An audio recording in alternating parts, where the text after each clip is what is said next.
This exercise I give to all my postpartum mums, whether they've had C-sections or vaginal births or assisted births.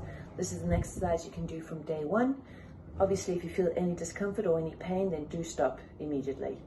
This is a breathing exercise which helps to bring our rib cage back down. In pregnancy, our ribs will flare upwards to create space, and once we've had the babies, those ribs sit up. Why is this important to bring them down?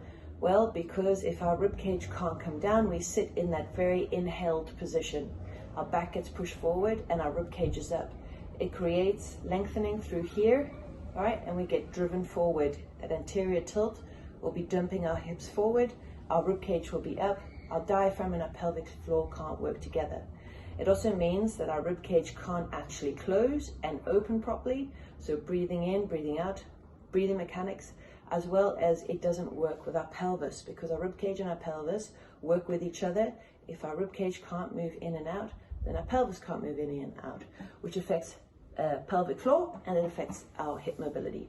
So this breathing exercise gets our obliques on. It can work our adductors as well. Our obliques and our adductors work together in stabilizing the hip, pulling it into a more neutral position, which is what we want to do, is to try and drive you backwards after being pushed forward in pregnancy. So how we do this is we will be breathing in through the nose, and we will put our hands around our ribs so that we can feel our ribs moving. What we don't want to do is have a chest moving like that, so just your chest muscles and your shoulders bringing your rib cage up without it actually opening. And we are not belly breathing, where we dump all our air into our belly. When we breathe in with our 360 ribs, we will see the belly rise slightly and we will see the chest move. That is absolutely normal, but they are not the main drivers in this breathing. All right, so what we're going to do, we're going to breathe in through our nose. We will do this lying down. I'm just showing you while sitting up. We will breathe in through our nose, and so it looks like this. As you can see, my fingers pull apart because my rib cage is opening. From the side, it looks like this. Breathe in. Rib cage expanding 360. And this is good because we're getting to that end range, and now when we breathe out, we are going to pull that rib cage back down with the help of the obliques. And in a certain way that we breathe, which is breathing out like we're fogging a glass, we will get the obliques on, which are attached to the rib cage, and they will pull that rib cage in. All right, so what it looks like is this. Breathe in, and then out.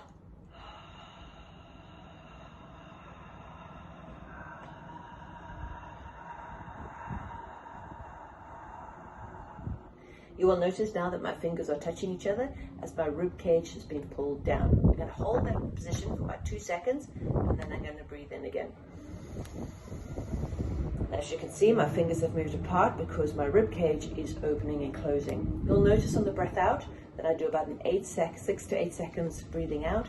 This may be difficult at first for you. This is about perseverance, getting used to this kind of breathing. I wasn't able to do that at first. So this will be a really practice movement. You've got to control that breath and not just dump all the air out like this.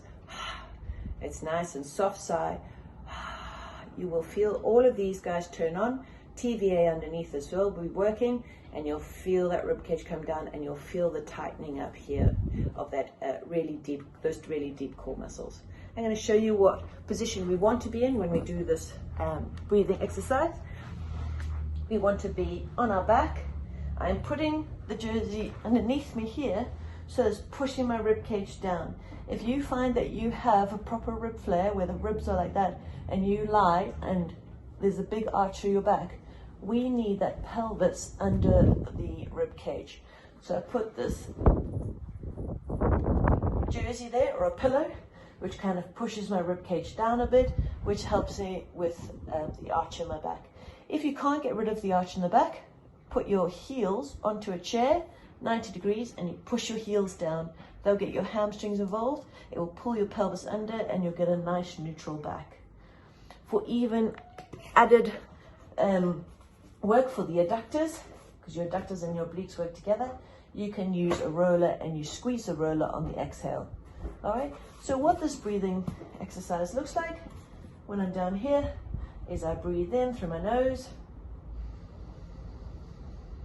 and I breathe out through my mouth for 8 seconds.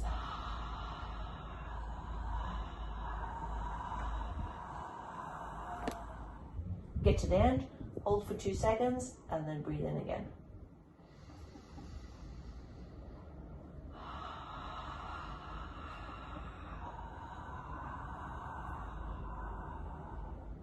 You will feel everything tighten up while you breathe out. As I said, this is a movement that it's a breathing exercise that you have to practice. This doesn't come naturally. What we want to make sure is that we're not breathing into our belly, so not that. Please don't do that because your back will get that.